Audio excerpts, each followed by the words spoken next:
I can see more, a bit more portrait rather than. Okay. So thrilling this. Okay, we're now streaming live on YouTube. It says. Dean, is Hugh there? Is he? Who is there? He's sorting stuff out, but it now says. Yeah, I know he's unmuted at the moment, isn't he? Yeah, but on the top of my screen it says we are now streaming live on YouTube, which is good. We're trying to find out. So I would say the only thing is, if I can't get back on the screen, I have to start anyway. I'll just have to do it by audio. All right. Yeah, but we can see you. We can see you. We can see you. Yeah, I know, but I can't see anybody else. All right, let's just leave it. I'm not going to go off and come back on again because otherwise we'll lose completely. All right. Right. Hello, everybody. We're ready to start. We are now live on YouTube, so I'm going to mute you all. I don't want to go off and come back on again because otherwise we'll lose completely. All right. Right. Hello, everybody. We're ready to start. We are now live on YouTube, so I'm going to mute you all.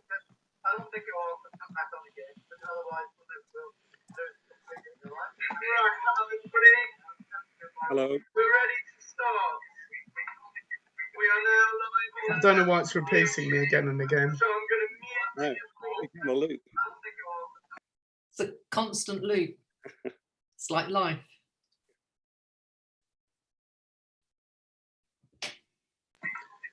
We are now live on. I don't know why it's repeating.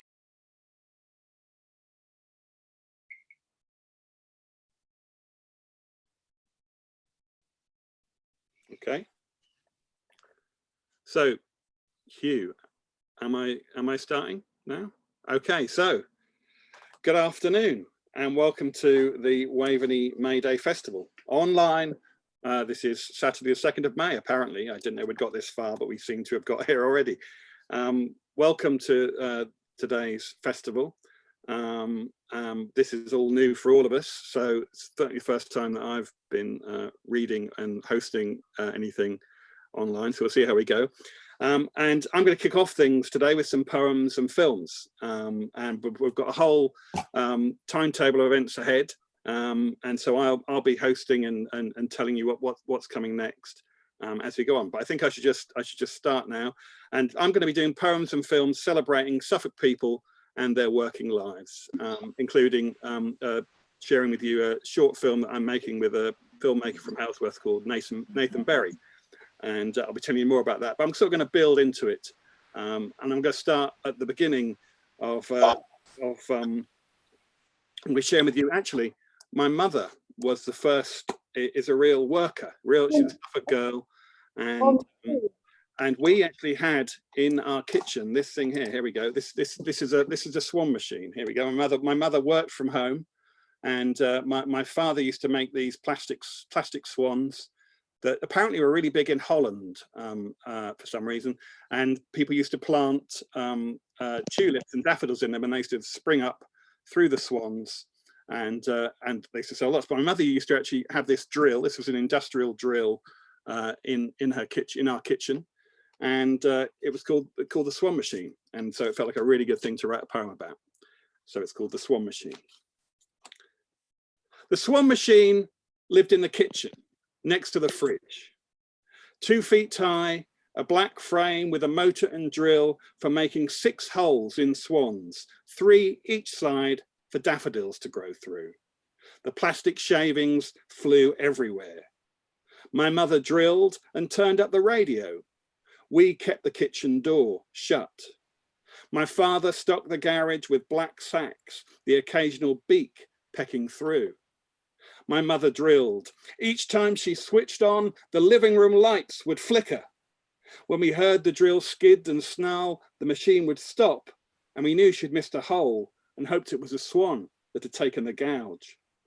She sat on one of our dining room chairs, covered so it wouldn't spoil. For comfort, there was a length of foam for her to rest her elbows on as she held the swan up to the drill. She drilled and swore when the dog wanted to be let out, let back in. Bloody dog. The motor was slow to start, rising to a whir through the house. She drilled to get cash from my father who gave her more swans and arthritis.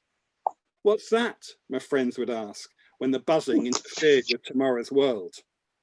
That's my mother, I would say, proud to have a swan machine in the house. So that was a swan machine poem. So we had that in our kitchen.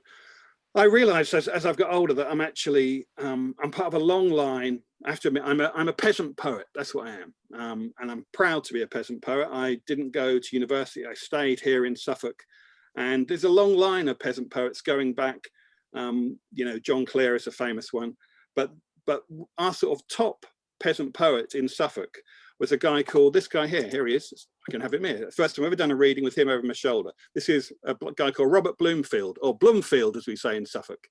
And in 1800, he was the most popular poet in the country. He comes from Bury St Edmunds, and he was a shoemaker poet.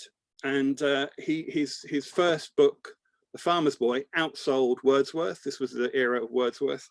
And I actually came across him doing a project called it was about the writers and artists from the Ster Valley, and he was John Constable's favourite poet. And his life story, I'm just going to find it. His life story is really it's almost like one of those Sunday night television dramas. So you know, I think we should remember his dates were 1766 to 1823. So perhaps we should do something in 2023, which is coming up, to remember him. But this is his story. It's called The Cobbler Laureate, for Robert Bloomfield. 26,000 copies. 26,000 sold within 2 years. The Farmer's Boy by Robert Bloomfield. Suffolk-born, self-taught, peasant poet. Bloomfield. Too weak to work on the land, he left for London to learn a trade and wrote a verse that made his name. Hero to John Clare, who treasured a scrap of his handwriting. For Byron, he was the Cobbler Laureate, whose success has robbed us of a great shoemaker. Poor Bob. He couldn't forget his poverty, writing to brother George, the sunshine of fortune may require an umbrella.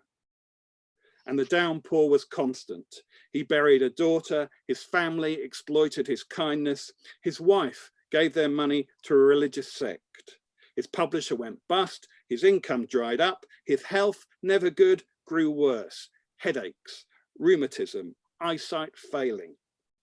His words, though, hammered out to the rhythms and din of the workshop, were reread for a century or more, became poems people found on their tongue, recited from. They memorized reams, lines he had carried in his head, given his mind to, until he could nail them down for good.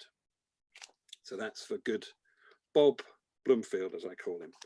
Okay, my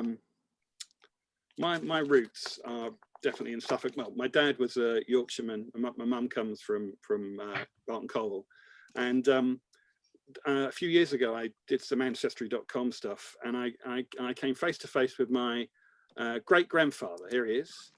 There he is. He's a guy called John William Wilson. He was born 100 years before me, more or less exactly to the day, in 1869. And he had, but he was a head horseman. This is in Filby, near in Norfolk, and head horseman was like the cool job in the village. And again, I researched him, and he had a bit of a hell of a life. I'm really pleased. I've got my height from him. He was a tall fella, because I wouldn't have wanted to look like my dad, because my dad was a little short, fat Yorkshireman who looked like a loaf of bread. But so this is the about the head horseman. Not the stern family portrait with Alice, his church-going wife, and 4 children. The other photo, just him with the Shire horse, is as close as I'll get to his smile. We know that she was trouble, an accident, a man killed, enough so that the picture of this mare at ease was something rare, worth catching. He was the only one who could handle her. John William Wilson, father unknown, mother Mary Ann, a milkmaid, dead at 25. Brought up by his grandfather, who died, his uncle who died, his aunt who remarried a thief who was jailed. From bare-knuckle boxer to head horseman, a man of few words, we do know his last from his sickbed, growled at the parson, sent for by his wife. I don't want to see no sky pilot. 30 years a widow, she never spoke of him. Without him, though, they could do nothing with the horse, but sell her. It was something about his calm hand on the bridle, the other gentle on the shoulder, that steadied her down. Okay, right. So I want to tell you about this this film, which I've been making with Nathan Berry. And it had its roots in a project I did called Poem for Suffolk, where I interviewed a guy called Ronnie Bennett. And Ronnie Bennett, his farm is down the bottom of my mother's garden. This is in Carlton Colville. He's down the Loke in Carlton Colville, if you know where the Loke is, Fairhead Loke. And his father was a farmer before him, Pat Bennett. My football used to go over his field, and I used to go and creep under the barbed wire fence and go and get it. Very much a good old Suffolk boy. He wore the cap, pulled down in front of his eyes, so Ronnie felt like a really good subject for a poem. His life. No one noticed him and Val. They've got a few cows, and so we did this poem called "Man in the Blue Overalls," and that people seemed to like that, and it was really nice to put him in the spotlight. And Nathan, me, and Ronnie and Val, we all said it'd be nice to do a bit more. And so we thought, what about if we go back at different times of the year, every 6 or 7 weeks or so, and see what life's on a farm now. And this was last year. And of course, we realized that the seasons aren't there anymore. This is also at Brexit time, and that affected Ronnie and his cows because the market had gone and no one quite knew what was going on. So it's got climate change, it's got Brexit, and it's in the eyes through these rather lovely Carlton Colville people. So I'm gonna play this now, hopefully, if we can just get this. It's called, the farm is called Little Coat, and so the film is called Year at Little Coat, if I can get that. Hang on. And this is very much a work in progress. It hasn't got hang on. It hasn't got proper titles yet or anything, but we've got actors to read the parts of Ronnie and Val. So it's David Redfern and Sally Ann Burnett, who are in my Pearls from the Grit show. And we've got some lovely harmonica music by Paul Gillings of Lowestoft. He's a great blues harmonica player. It's lovely to get all these people made in Lowestoft, isn't it? And so I'm going to share this now with you. It lasts about 17 minutes, and then we'll move on. So here we go, sharing screen now.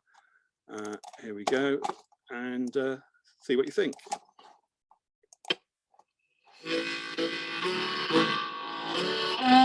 Okay.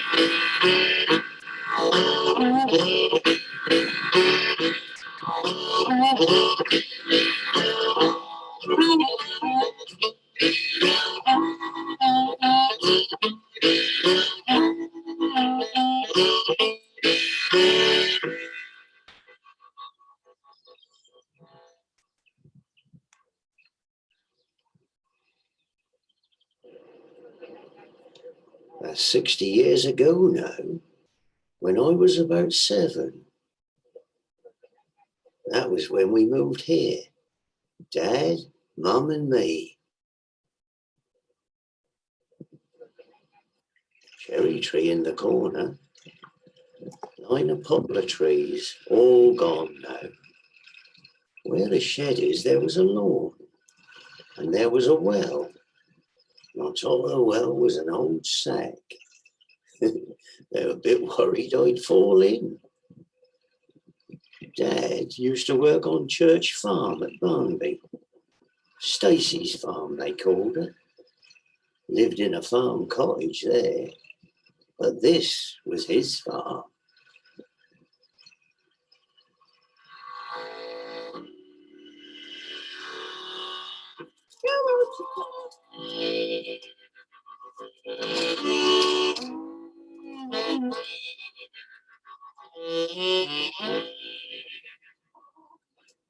The chickens are laying well, but that's a china one. Put that one back. You put a china egg in there, the chickens think, ah, there's an egg here, so I'll lay some more. Because chickens aren't very bright.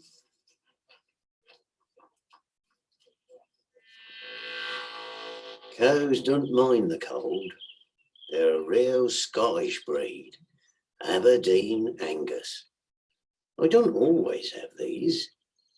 They're about 18 months old, I suppose. I'll keep them another 6 months.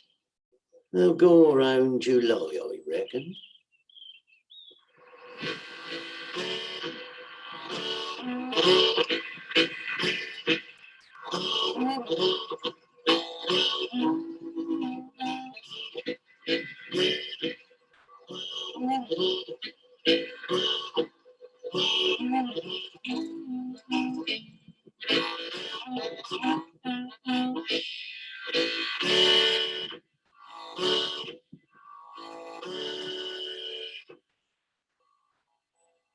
They got passports, all their numbers on their passports, since the foot and mouth disease. They've got to go before they're 30 months. You make a little money, but you don't make a fortune. He liked the land, and his dad used to do it. So you know what he's like.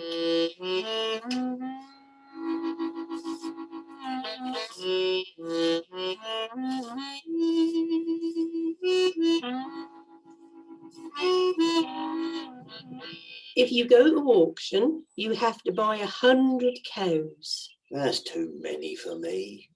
And you don't often get the small numbers, the 6s and 7s. So when they come in a bunch like this, you can't say, I want them 4, but don't want them 2. That's a case of what you can get.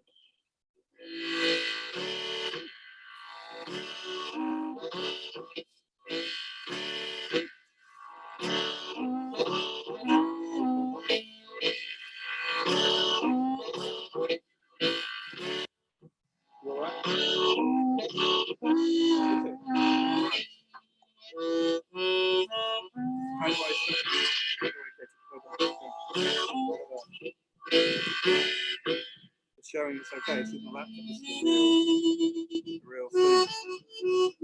So it's,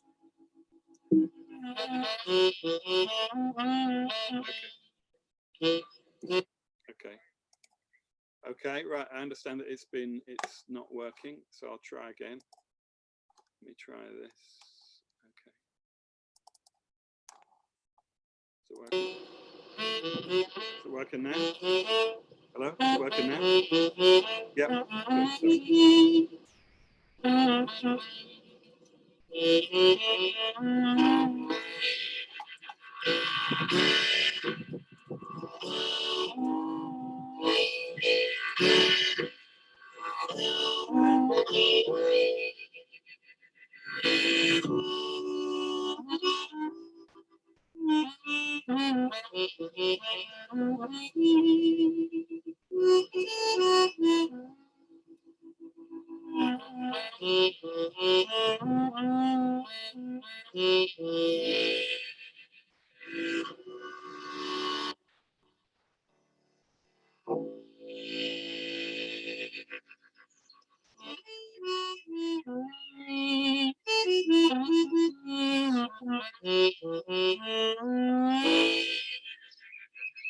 My favourite thing about the farm,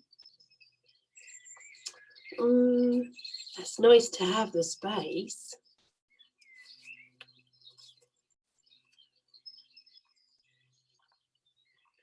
That's the space I like. What?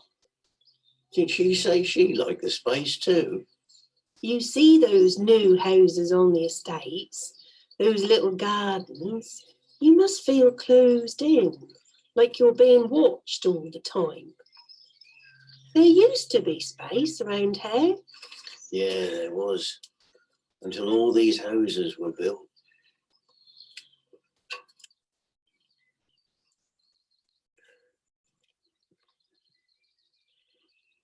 You're aiming for a certain weight. You want the cows as fat as you can get them.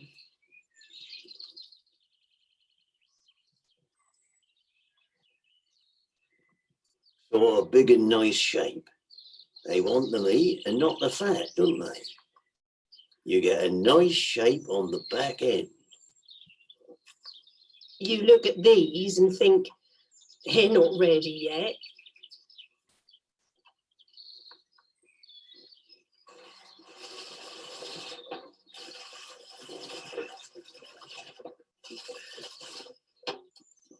In the summer, they get a bit more food because the grass will be growing. You never take them to market in the winter. Summertime, there's grass to eat, because that's their natural food, isn't it? Of course, that doesn't cost so much either. And you get nice, juicy spring grass soon.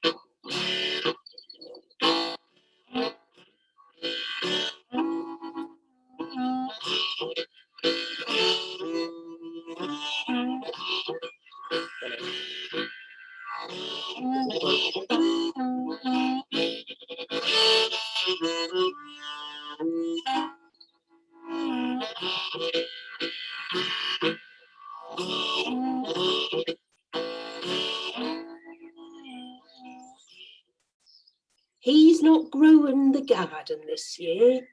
I'm cutting back, you see.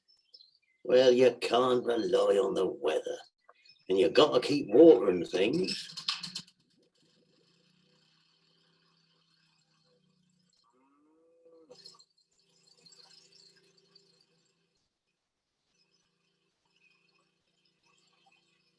And you can't get the sprays like you used to. And with all this climate change they're on about, you can't grow the things that you used to. You don't get the seasons. You can't get the rain.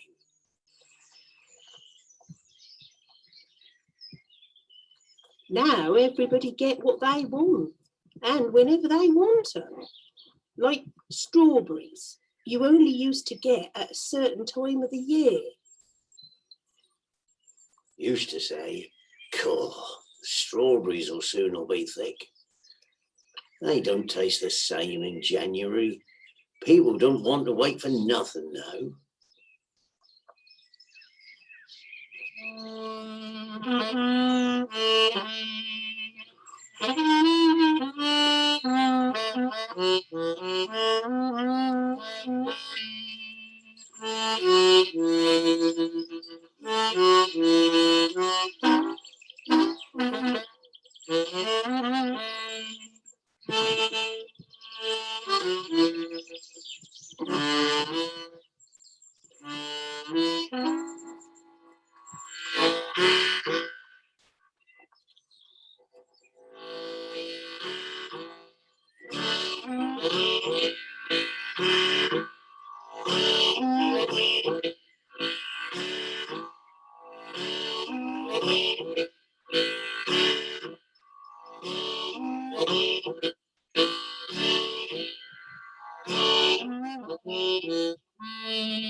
He thought the cows would be gone by now.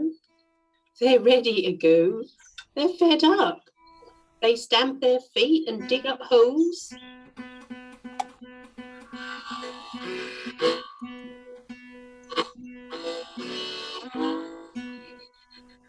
Trade's a bit slow, innit, because of Brexit. No one is sure what's happening. Nobody's buying meat, so trade isn't very good.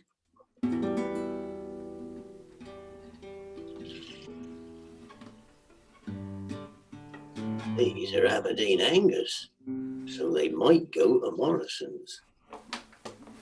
They won't go to Tesco's, that's for sure. They're prime beef.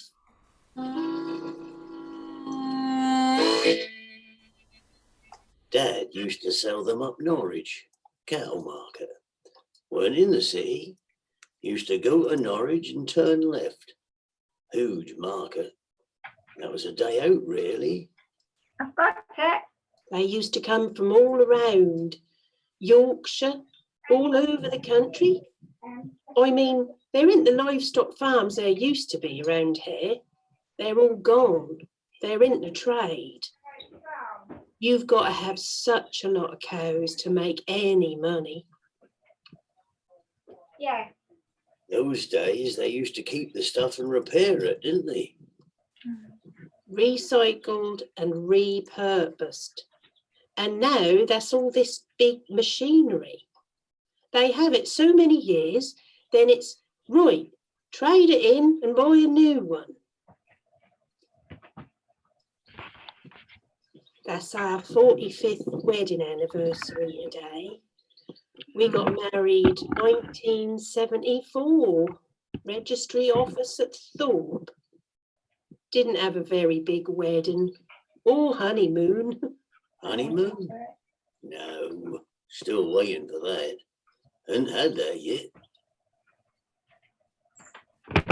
I met Val one Saturday at the Samson and Hercules dance hall in Norwich.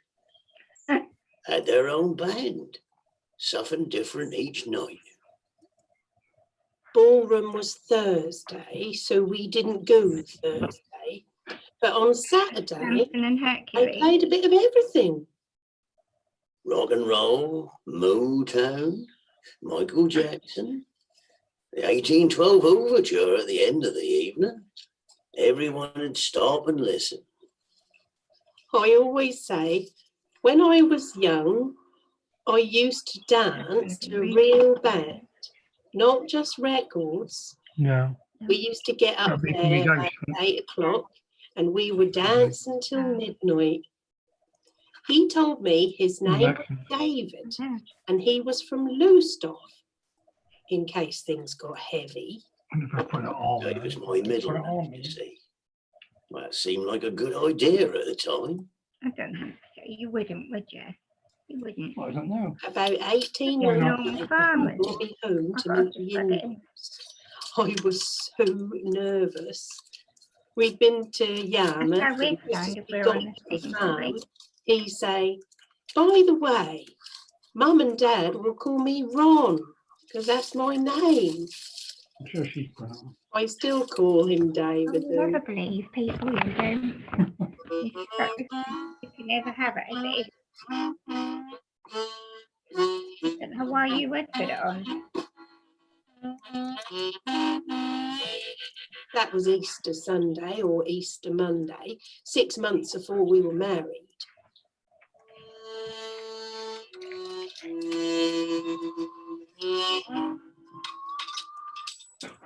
I remember his dad sitting by the fire and there were pigs on the farm then, cows too, calves.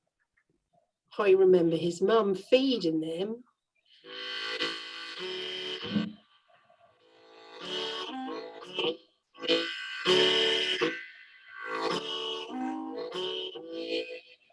Dad used to say, when he shut that gate, everything was his. Nobody could take anything or touch anything. He'd never buy anything new because it was always make do and he had to mend it. But it was his. Nothing changed much. That's just the time keep passing so quickly. You think it's going to rain tomorrow and then tomorrow come and it don't. And then, oh, that's going to rain tomorrow. And then before you know where you are, another week is gone.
Okay, thank you for that. Right, so thank you for listening and watching that. It's funny to see the outside world again, isn't it? And those lovely pictures of spring and things like that. Right now so thank you for listening to those poems and that film. We're going to move on now with the rest of the program. We've got coming up next, we've got the Swan Poets at about 3:05. We've got Richard Chilvers at 3 o'clock, and now we've got Anto Mora. He's an Irish singer, guitarist, songwriter, roots in Irish punk and folk. So I'm not sure which one is Anton. Is Anton there? Anto there? Oh, there you are. Hello. So welcome, Anto. Thank you for joining us this afternoon. Thank you for having me. Yeah. So we're looking forward to for sort of 20 minutes. And sound okay? Yep, we can hear you. Yep. Good. Okay. Yeah. Well, I was just listening to that last broadcast, and it was talking about making do and mend. So I'd like to start with this song. This is called Time. And it's a few years ago I got a message on Facebook saying if you could give your younger self one piece of advice, what would it be? But being dyslexic, I didn't see the one piece, so I ended up with a whole song out of it. So this is a message for young people. When you young people talk and you try to make you think like them, they make it hard to recognise good guidance from a friend. Till you don't know who to trust or where to place your heart. So don't make judgments quickly, because life has many parts. And time waits for no one, so be what you wanna be. We can't all be winners, oh, but some might just succeed. Time waits for no one, so do what you wanna do. Always remember, you're the best at being you. When I was young, my sisters sang Que Sera, Sera. And that was my first lesson in how things really are. Some are pretty, some are rich, some only get one shot. So whatever assets you may have, make the best of what you've got. But time waits for no one, so be what you wanna be. We can't all be winners, oh, but some might just succeed. Time waits for no one, so do what you wanna do. Always remember, you're the best at being you. When I was young, my sister sang Que Sera, Sera. That was my first lesson in how things really are. Some are pretty, some are rich, some only get one shot. So whatever assets you may have, make the best of what you've got. 'Cause time waits for no one, so be what you wanna be. Always be winners, oh, but some might just succeed. Time waits for no one, so do what you wanna do. Always remember, you're the best at being you. So football down at Loftus Road, I was taken by my dad. Learned to win and lose with dignity when I was just a lad. It's okay to fail at things if you've done your best, 'cause there's always something else where you'll be better than the rest. But time waits for no one, so be what you wanna be. We can't all be winners, oh, but some might just succeed. Time waits for no one, so do what you wanna do. Always remember you're the best at being you. Values I took from my mum will be with me till the end. Use it up, leave none to waste, make do and mend. It's nice to have things plentiful, but no good will come of greed. And there's a massive difference between to want and to need. But time waits for no one, so be what you wanna be. We can't all be winners, oh, but some might just succeed. Time waits for no one, so do what you wanna do. Always remember you're the best at being you. Time.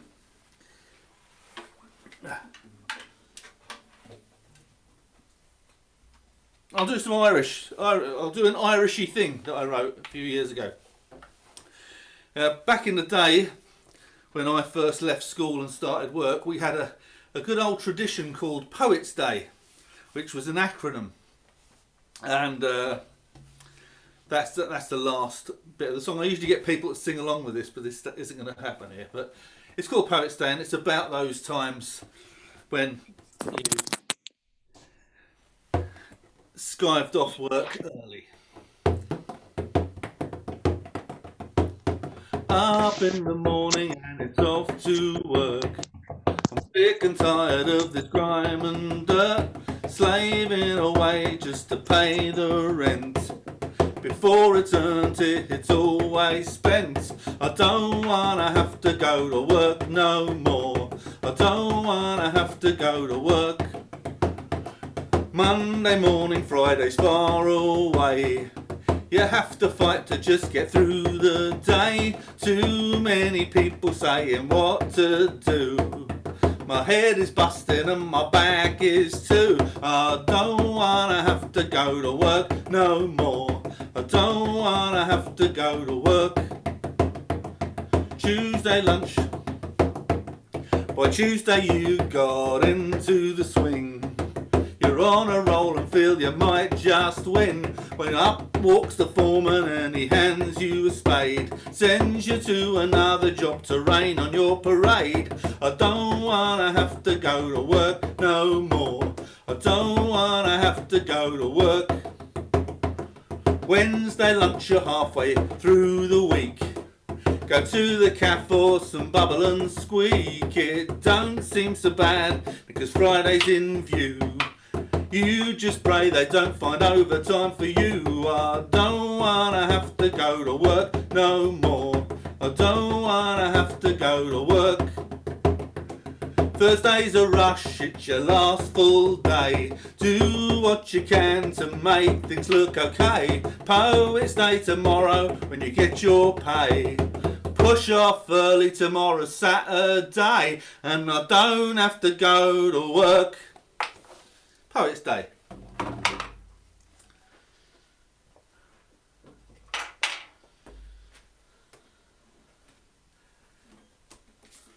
That was the family friendly version.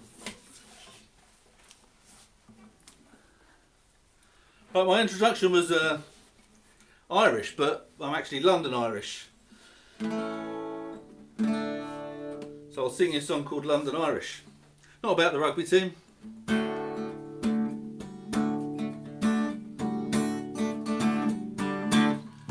London town is always home to me.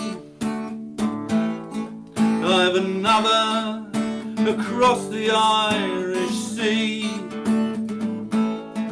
that my parents came but it's not where I belong. I've been called a paddy, an English pom, a thick mick, limey cockney scum. Oh, but I don't give a damn, 'cause I know what I am,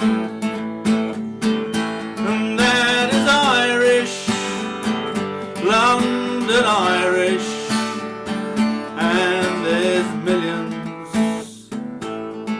just like me.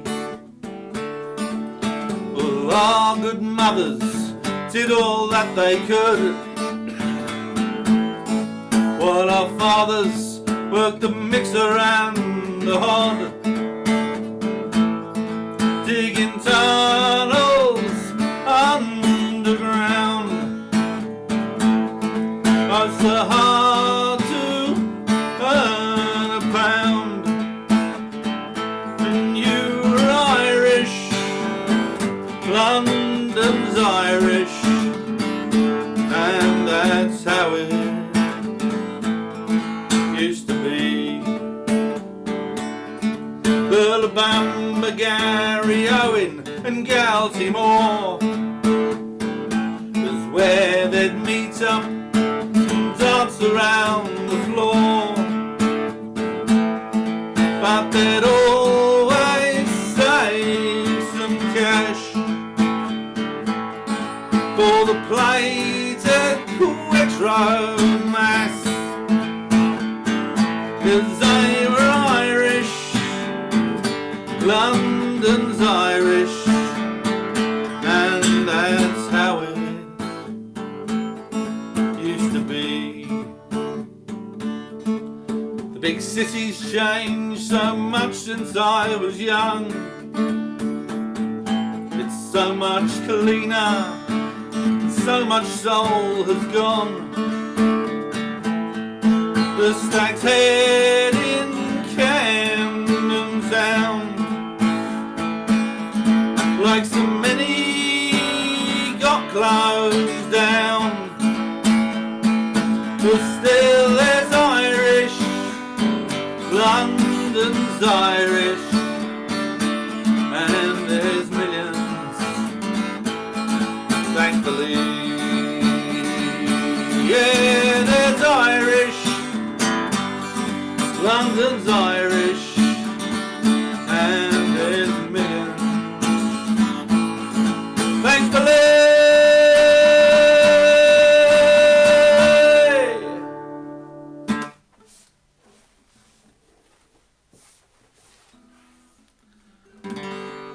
Hadn't really planned anything really here, but I'd like to play a song that was everybody thinks is Irish, but the first actual recording of it was right here in Norfolk. It's called the Black Velvet Band, and it's set in Belfast. Even the Norfolk version was set in Belfast, so it obviously comes from there originally. In a neat little town they call Belfast, apprentice tread overbound. Oh, and many's the hour, sweet happiness did I spend in that neat little town, till a sad misfortune came over me, which caused me to stray from the land, far away from me friends and relations, away from the Black Velvet Band. Her eyes they shone like diamonds, I thought her the queen of the land, and her hair it hung over her shoulder, tied up with a black velvet band. Well, I took a stroll with this pretty fair maid, and a gentleman had to pass by, and I knew that she meant the undoing of him by the look in her roguish dark eye. Well, a gold watch she took from his pocket, and she placed it right into my hand, and the very next thing that she said was, I says to your Black Velvet Band,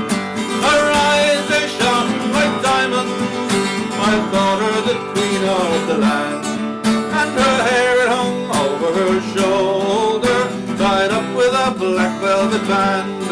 Well, before the judge and the jury, the next day I was forced to appear. And the judge, he said to me, young man, your case is abundantly clear. I'll give you 7 years penal servitude to spend far away from the land, far away from your friends and relations, and away from the black velvet band. Her eyes they shone like diamonds, I thought her the queen of the land, and her hair it hung over her shoulder, tied up with a black velvet band. So listen, you brave young fellas, now a warning take by me. Oh, whenever you're out on the liquor, me boys, beware of the pretty colleens. Fill you with strong drink, me lad, till you are unable to stand. And the very next thing that you'll know is you've landed in Van Diemen's Land. Her eyes are shone like diamonds, I thought her the queen of the land, and her hair it hung over her shoulder, tied up with a black velvet band. Thank you. I'd like to finish with this last song, which again is one of my own. And growing up in London in the late 70s and early 80s, when I did, there was a great deal of conflict between Ireland and Britain, and I wrote this probably in about 2010, something like that. And when I wrote this song, that's when I decided to take my songwriting seriously, and I finally managed to express how I feel about the two countries I love so much being in conflict with each other. And this is called The Shamrock and the Rose.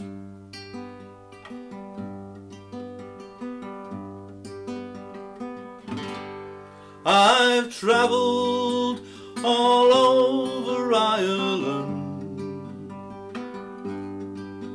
when I was too young to understand that in the country I was born, some were filled with hate and scorn.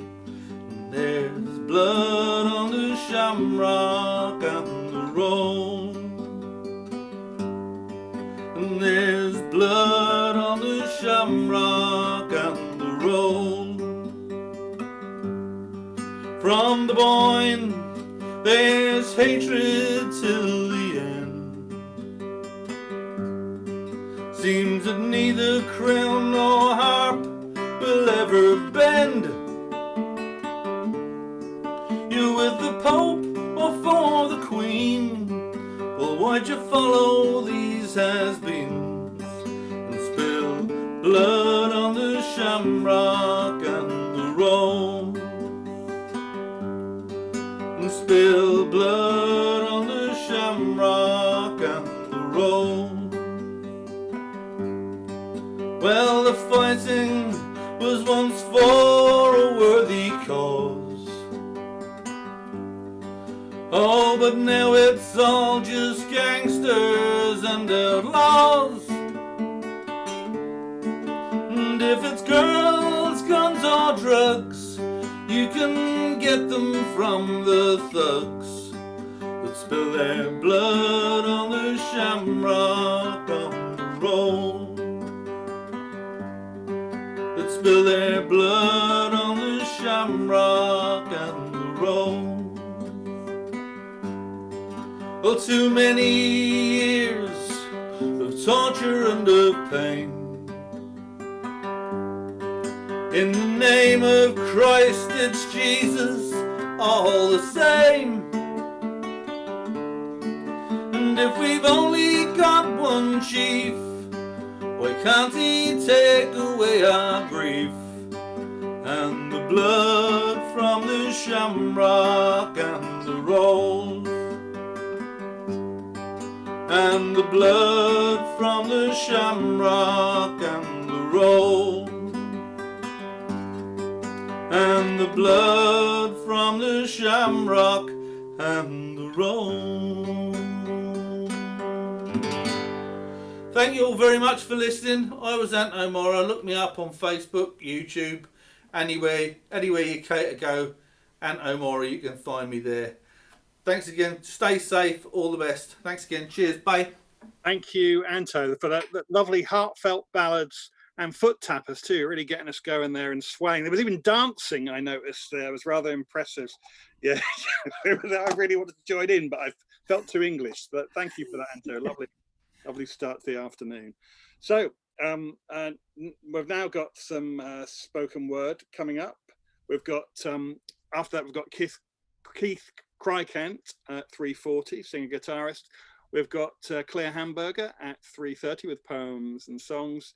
We've got Swan Poets in about 5 minutes, but I'd like to welcome Richard Chilvers, who actually has brought this program together. So we should be really thankful for Richard for all the work he's done behind the scenes to get this going. Faced with a festival and no venue and no one allowed outside, Richard has really grasped the nettle and sort of made this possible. So Richard, you're going to share some poems, are you? Yeah. The only thing is that Hugh was supposed to be got some audio files. I don't know whether he's going to put them in afterwards. Is Hugh around or not? Who I can see Hugh is there. I'll start with I'll start. Hello, Richard. I've had no chance to look for audio files. No. You can play your own audio files on your computer. No, it's too late for me to access that now. All right. I mean, I was just going to do the reading poem, and then we just listen to the audio because they had Dave Ingham on saxophone at the same time. You see. All right. So anyway, I'll try and read them out anyway. The poems I was going to write to read out. Can you all see me? Fine.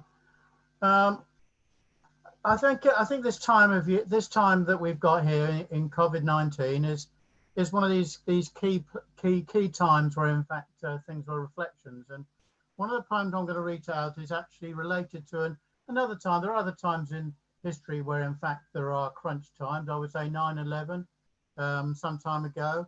And the one that I'm referring to is when I was about 13, 14, my parents had just split up and I was living on my own. And at the same time, it was the time it was the Cuban Missile Crisis.